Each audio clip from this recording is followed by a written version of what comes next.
It seemed that uniquely in the universe, black holes erase information.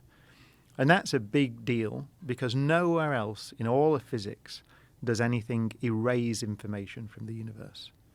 So it's really true that if I got this notepad and pen, right, and I wrote some things on it, and then I set fire to this, even just incinerated it, put it in a nuclear explosion, whatever.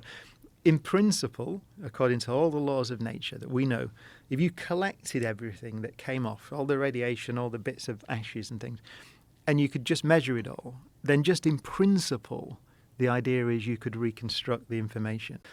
But in principle, the laws of nature say that information is not destroyed. But this calculation that Stephen did said there is no information in that radiation at all. So it seemed that uniquely in the universe, black holes erase information. When you say there's no information, like how are you measuring whether or not there's information in it?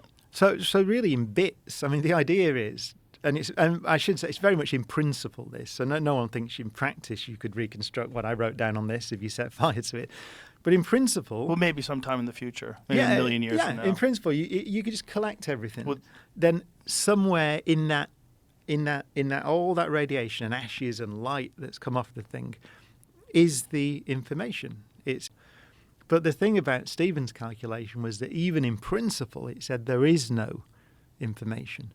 And by the way, it's kind of easy to see why, actually, because this radiation, this Hawking radiation that comes off the black hole, it's coming from the horizon of the black hole.